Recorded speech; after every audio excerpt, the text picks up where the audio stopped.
Hello. This is, well, I'd rather not say, 'cause that would ruin the purpose of this disguise, wouldn't it? I'm in hiding, as this episode of Radio Classics, frankly, scares me. You think they'll recognize me? It's the Black Mass, today's offering, pardon the expression, on Radio Classics at theradiodaddio.com. Ooh, I think they found me.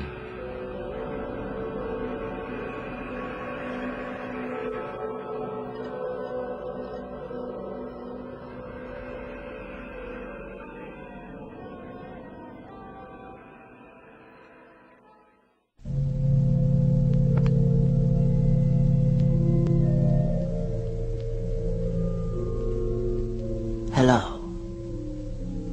Welcome to the Black Mass. We've been hoping you'd join us tonight. There's plenty of room in our establishment for everyone. I see that most of you are standing in the outer darkness, along the walls, in the corners. Well and good. But our inner circle, our chain of empathy, is not yet complete. 12 is such an even number. We need just one more. Won't someone volunteer? Come on. It's only in spirit.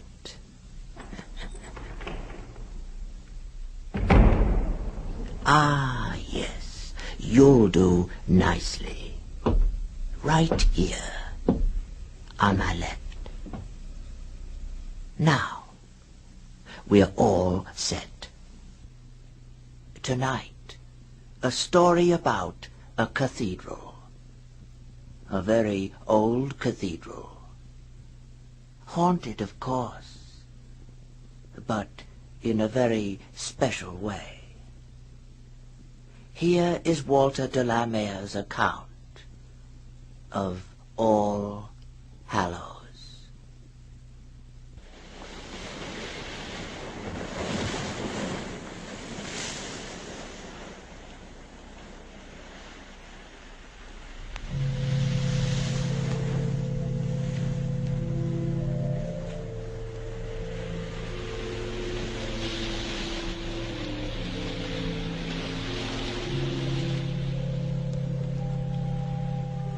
It was about 3:30 on an August afternoon when I found myself for the first time looking down upon All Hallows.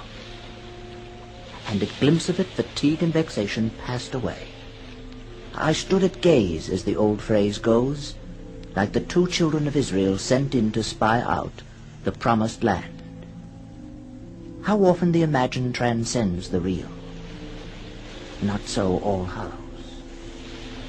Having at last reached the end of my journey, flies, dust, heat, wind, having at last come limping out upon the green sea bluff beneath which lay its walls, I confess, the actuality excelled my feeble dreams of it.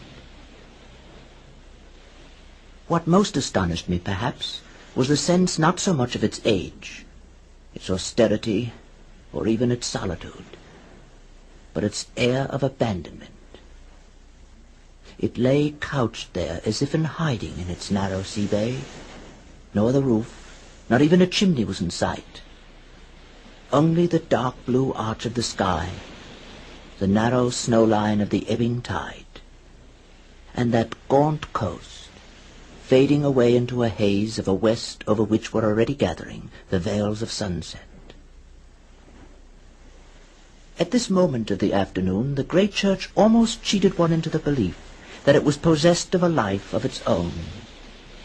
It lay like some half-fossilized monster that might at any moment stir and waken. Walls so ancient and so sparsely adorned and decorated could not but be inhospitable in effect.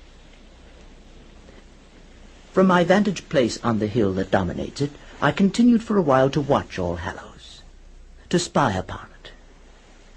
Those gigantic statues which flanked the base of the unfinished tower. Images of angels and of saints as I had learned of old from my guidebook. Only 6 of them at most could be visible, of course, from where I sat, and yet I found myself counting them again and yet again, as if doubting my own arithmetic.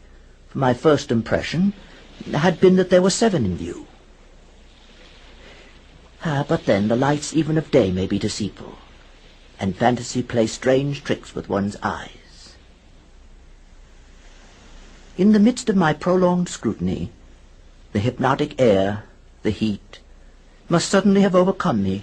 I fell asleep up there in my grove's scanty shade, and remained asleep long enough to dream an immense panoramic dream. On waking I could recall only the faintest vestiges of it, and found that the hand of my watch had crept on.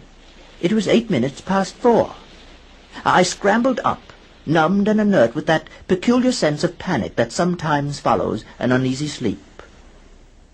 What folly to have been frittering time away within sight of my goal at an hour when no doubt the cathedral would soon be closed to visitors, and abandoned for the night to its own secret ruminations.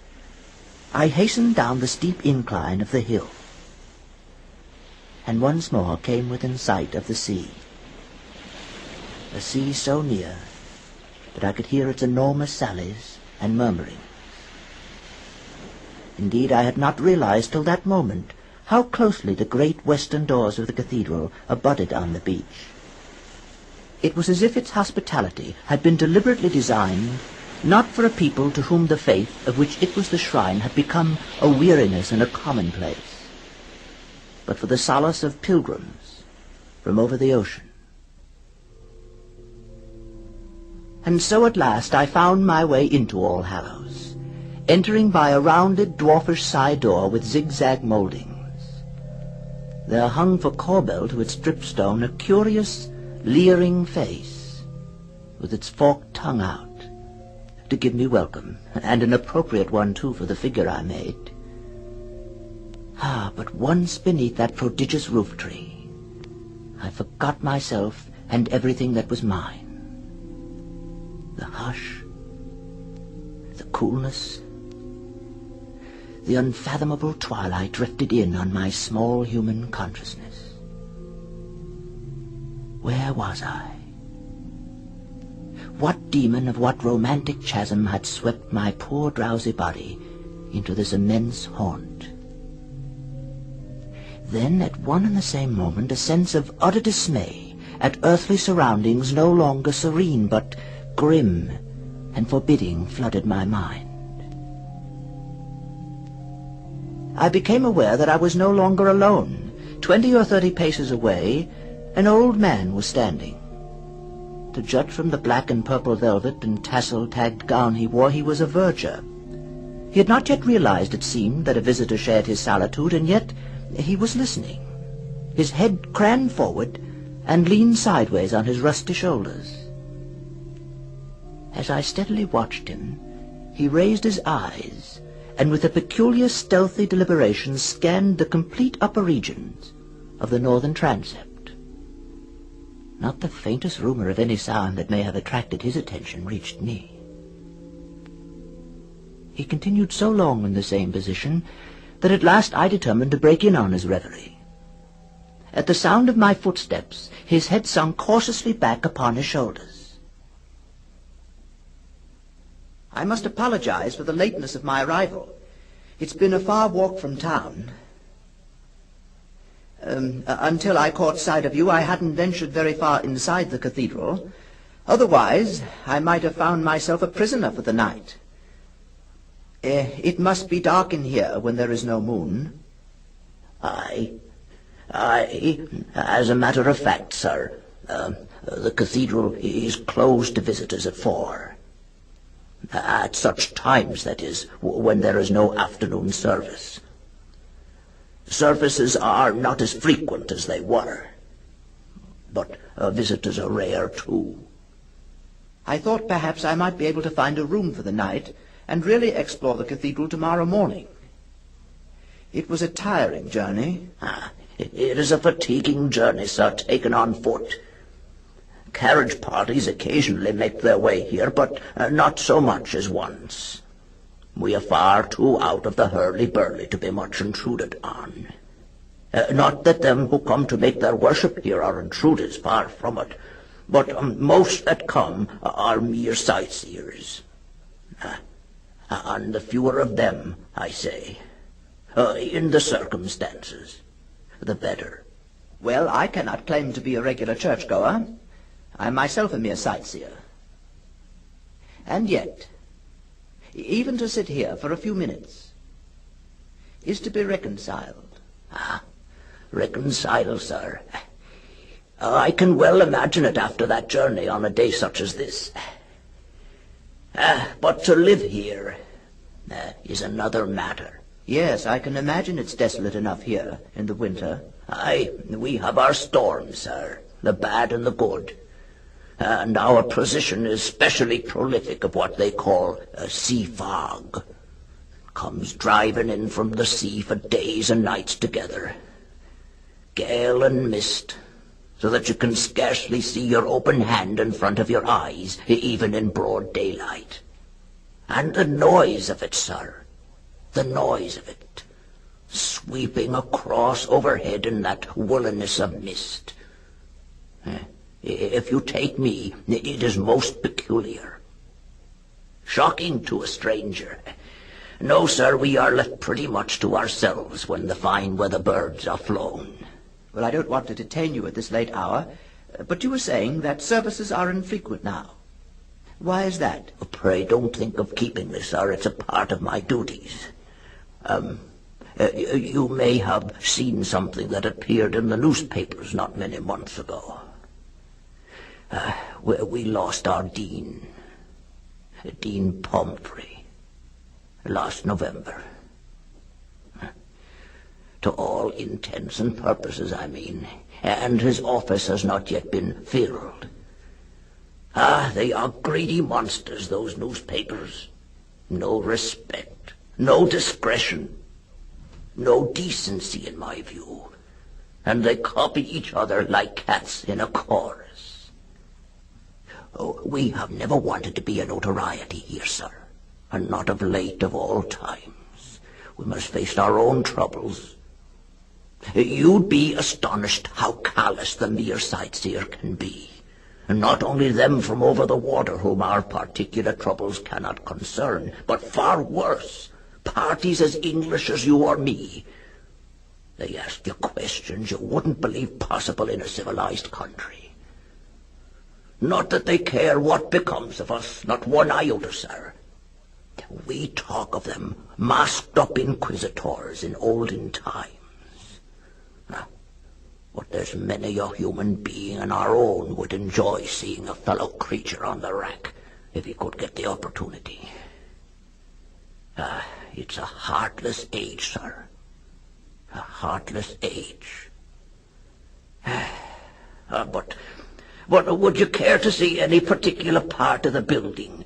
The light is smalling, but still, if we keep to the ground level, there'll be a few minutes to spare. And we shall not be interrupted if we go quietly on our way. For a moment the reverend saluted me. I could only thank him for the suggestion, and once more beg him not to put himself to any inconvenience. He led me off gently down the aisle, once more coming to a standstill beneath the roof of the tower. I had no personal acquaintance with Dr. Pomfrey, but I had read of his illness in the newspapers. Isn't he the author of The Church and the Folk? If so, he must have been an exceedingly learned and delightful man. Aye, sir, aye. You may well say it. A saint if ever there was one. But it's worse than illness, sir. It's oblivion. Our dean, sir, was a man who was all things to all men. No pride of place, no vauntingness, none of that apron and garter high and mightiness whatsoever, sir. And then that. And to come on us without warning. Or at least without warning that could be taken as such. I followed his eyes into the darkening stony spaces above us. A light like tarnished silver lay over the soundless vaultings. Nothing moved up there. He was found, sir, late that night, up there, in what they call the trophy room, sitting in a corner there, weeping. A child. Not a word of what had persuaded him to go or misled him there. Not a word of sorrow or sadness, thank God. He didn't know us, sir. Didn't know me. Just a simple, harmless, memory all gone.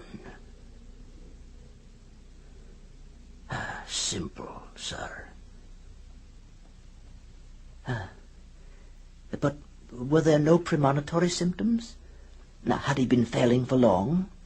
If you will just follow me, there's a little place where I make my ablutions that might be of service, sir. We would converse there in better comfort. He turned and led the way with surprising celerity, and came to a pause outside a nail-studded door. He opened it with a huge key, and admitted me to a recess under the central tower. We mounted a spiral stone staircase, and passed along a corridor hardly more than 2 feet wide, and so dark that now and again I thrust out my fingertips in search of his black velveted gown to make sure of my guide. This corridor at length conducted us into a little room, whose only illumination, I gathered, was that of the ebbing dusk from within the cathedral. The old man, with trembling rheumatic fingers, lit a candle, and thrusting its stick into the middle of an old oak table, pushed open yet another thick oaken door. You will find a basin and a towel in there, sir, if you will be so kind. I entered. A print of the crucifixion was tin-tacked to the panelled wall, and beneath it stood a tin basin and a jug on a stand. Never was water sweeter. I laved my face and hands, and drank deep, my throat like a parched river course after a drought. When I returned, the old man was standing motionless before the spike-barred grille of the window, peering out and down. You asked me, sir, was there anything that had occurred previous that would explain what I've been telling you? Aye, they meet and they meet. They have now one expert, now another down from London, and even from the continent. And I don't say they are not knowledgeable gentlemen either, nor a pride to their profession. But why not tell all? Why keep back the very secret of what we know? That's what I am asking. And what's the answer? Why, simply that they don't want to believe what runs counter to their hopes and wishes and credibilities and comfort in this world. That's what they keep out of sight as long as decency permits. But what is wrong here? Wrong, sir. Take mere situation. As far as my knowledge tells me, there is no sacred edifice in the whole kingdom, of a piece, that is, with All Hallows, not only in mere size and age, but what I might call sanctity and tradition, that is so open, I mean, sir, to attack of this peculiar and terrifying nature. Terrifying? Terrifying, sir. Though I hold fast to what wits my Maker has bestowed upon me. Where else, may I ask, would you expect the powers of darkness to congregate in open besiegement than in this narrow valley? As we stand now, we are above a mile from traces of the nearest human habitation, them merely the relics of a burnt-out old farmstead. I warrant that if, and which God forbid, you had been shut up here during the coming night, and it was a near thing what you weren't, I warrant you might have shouted yourself dumb out of the nearest window, if window you could reach, and not a human soul to heed or help you. Well, I hope I should not have disgraced my nerves to such an extreme as that. As a small boy, one of my particular fancies was to spend a night in a pulpit. There's a cushion, you know. But I take it, sir. If you had ventured to give out a text up there in the dark hours, your jocular young mind would not have been prepared for any kind of a congregation. You mean that the place is haunted? I mean, sir, that there are devilish agencies at work here. Don't I entreat you dismiss what I'm saying as the wanderings of a foolish old man. I have heard them with these ears. I have seen them with these eyes. Though whether they have any positive substance, sir, is beyond my small knowledge to declare. Devils are creatures made by God, and that for vengeance. Why, I ask, does every expert that comes here leave in haste and in dismay? They go off with their tails between their legs. They see, they grope in, but they don't believe. They invent reasons, and they hasten to leave us. Why? Why, because the experience is beyond their knowledge, sir. But surely every old building is bound in time to show symptoms of decay. Why should you suppose mere wear and tear should be caused by any other agency, then? No, sir. I must apologize. I'm a poor mouth at explanations, sir. Decay, stress, strain, settling, dissolution. I have heard those words bandied from lip to lip like a game at cup and ball. They fill me with nausea. Why, I am not speaking of dissolution, sir, but of repairs, restorations, not decay, strengthening, not a corroding loss, an awful progress. I could show you places where stones, lately as rotten as pumice and as fretted as a sponge, have been replaced by others fresh quarried, and nothing of their kind within 20 miles. There are spots where massive blocks, a yard or more square, have been pushed into place by sheer force. All Hallows is safer at this moment than it has been for 300 years. But if you ask me for what purpose such doings are afoot, I have no answer. None.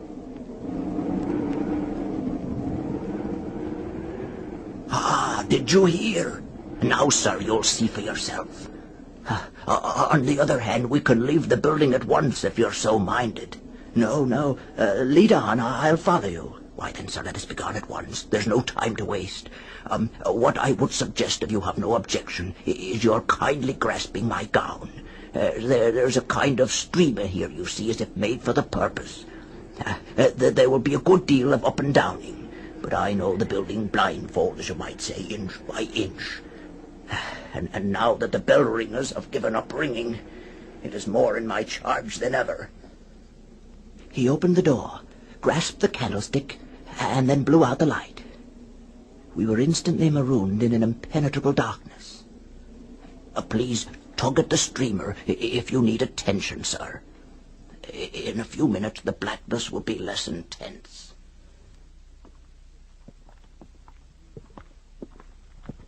I have endured too often the nightmare of being lost and abandoned in the stony bowels of some strange and prodigious building to take such an adventure lightly.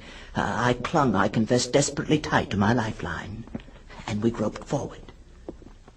I found myself steadily ascending, and then in a while feeling my way down flights of hollowly worn stone steps, and anon brushing along a gallery or corkscrewing up a newel staircase so narrow that my shoulders all but touched the walls on either side. In spite of the sepulchral chill in these bowels of the cathedral, I was soon suffocatingly hot, and the effort to see became intolerably fatiguing. Once, to recover our breath, We paused opposite a slit in the thickness of the masonry, at which to breathe the tepid sweetness of the outer air. It was faint with the scent of wildflowers and the cool of the sea. We then turned inward once more, ascending yet another spiral staircase. And now the intense darkness had thinned a little, the groined roof above us becoming faintly discernible. "Dead still here, sir. If you please, dead still here. There's a drop of some 60 or 70 feet a few paces on." I peered out across the abyss, conscious as it seemed of the huge superincumbent weight of the noble fretted roof, only a small space now immediately above our heads. How long we stayed in this position I cannot say, but minutes sometimes seem like hours. And then, without the slightest warning, I became aware of a peculiar and incessant vibration. It is impossible to give a name to it. It suggested the remote whirring of an enormous millstone, or that, though without definite pulsation, of revolving wings, or even the spinning of an immense top. Do you see that, sir? I gazed and gazed, and saw nothing. Indeed, even in what I had seemed to hear, I might have been deceived. No time was given me to make sure.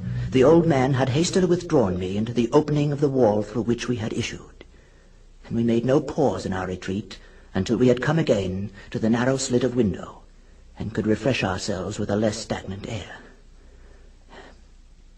We stood here, resting a while. "Well, sir, do you ever pass along here alone?" "Oh, yes, sir. Yes, sir. I make it a habit to be the last to leave, and often the first to come. But I am usually gone by this hour." It is so difficult to be sure of oneself. Have you ever actually encountered anything? Near at hand, I mean? I keep a sharp lookout, sir. Maybe they don't think me of enough importance to molest. But have you encountered anything? Have you? Well, yes, sir, and in this very gallery. They nearly had me, sir.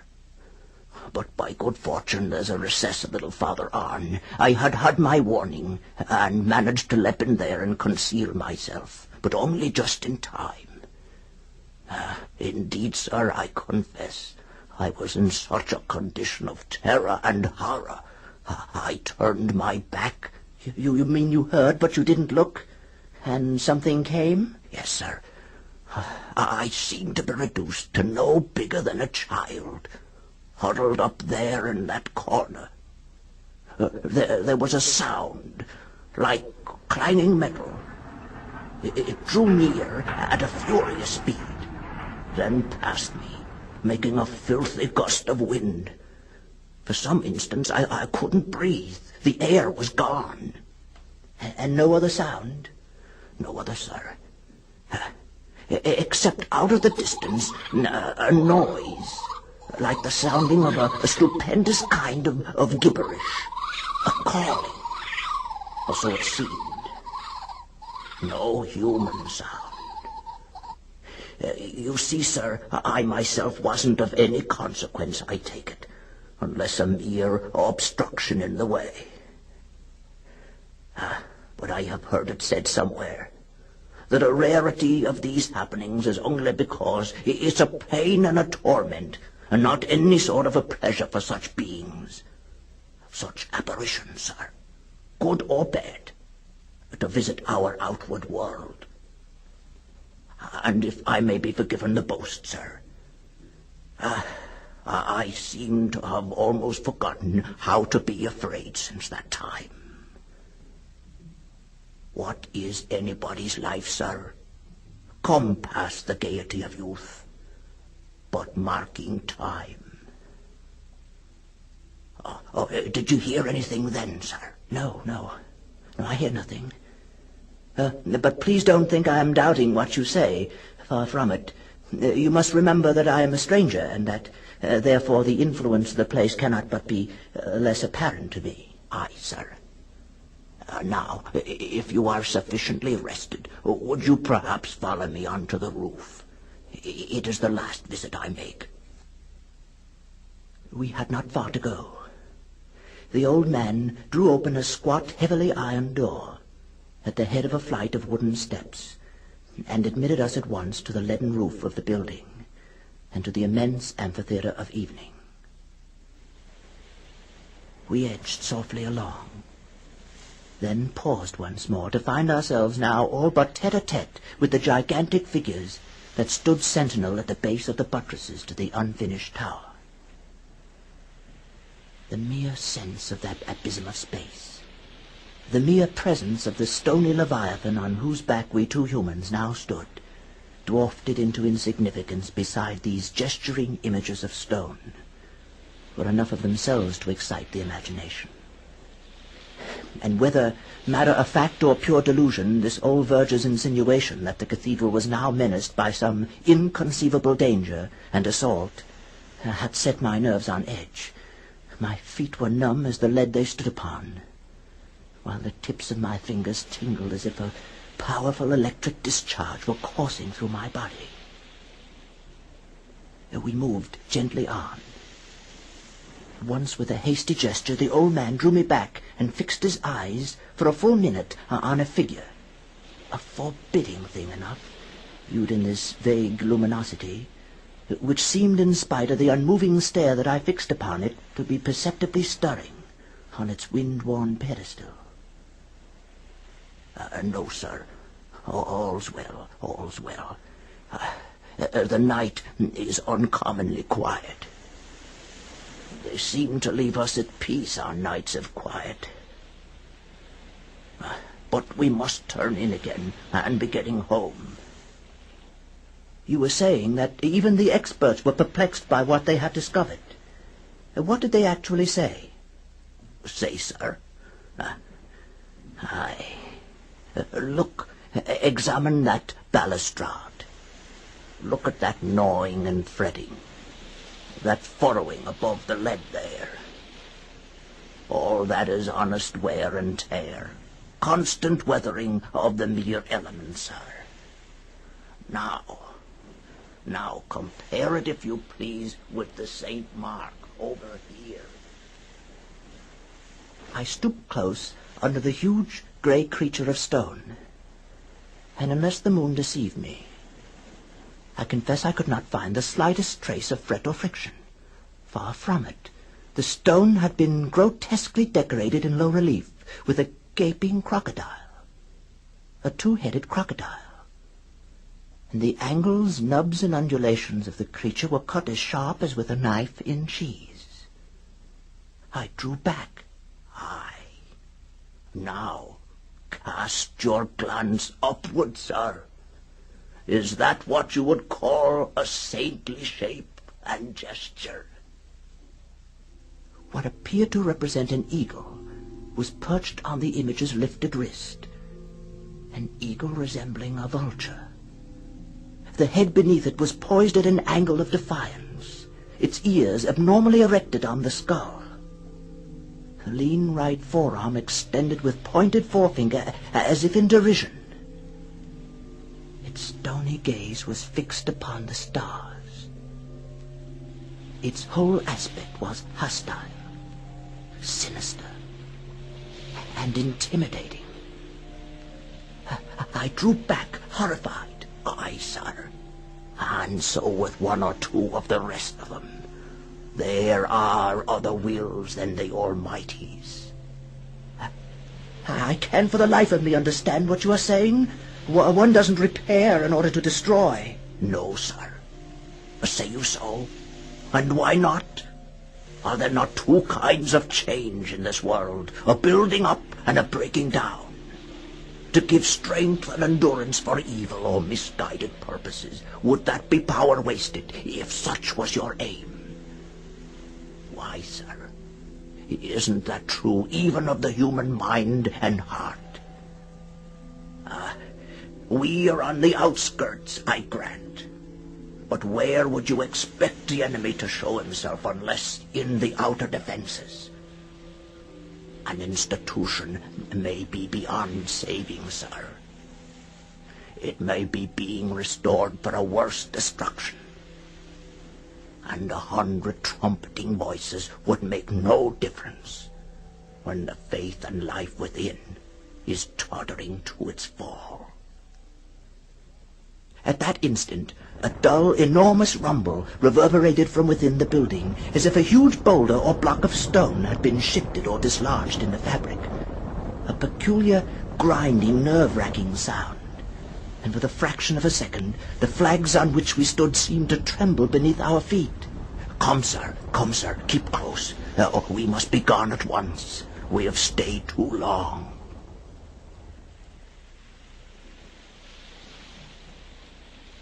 We emerged into the night at last without mishap. The little western door, above which the grinning head had welcomed me on my arrival, admitted us to terra firma again, and we made our way up a deep sandy bank. We turned when we reached the summit and looked back. All Hallows, vague and enormous, lay beneath us in its hallow, resembling some natural prehistoric outcrop of that sea-worn, rock-bound coast, but strangely human and saturnine. You'll forgive me, sir, for mentioning it, but I make it a rule, as far as possible, to leave all my troubles and misgivings outside when I come home. My daughter is a widow, not long in that sad condition. So I keep as happy a face as I can on things. On my way to bed that night, the old man led me in on tiptoe to show me his grandson. He was of that fairness which almost suggests the unreal. He had flung back his bedclothes, as if innocence in this world needed no covering or defense, and lay at ease, the dews of sleep on lip, cheek, and forehead. He was breathing so quietly that not the least movement was perceptible. The lovely thing. Where is he now, I wonder? And from out of the distance there came the first prolonged whisper of a wind from over the sea. It was 11 by my watch. The storm, after the long heat of the day, seemed to be drifting inland. But All Hallows, apparently, had forgotten to wind its clock.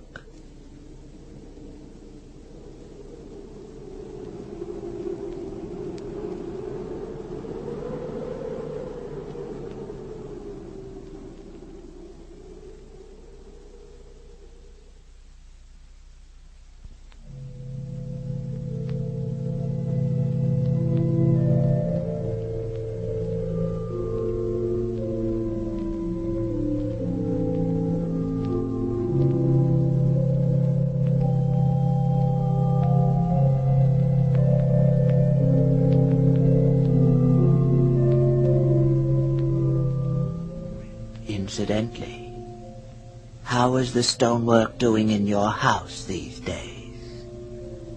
If you need any repairs, won't you drop us a line? We'll send someone right over. But now it's time to break up our little gathering for this evening. We'll meet again real soon. Good night.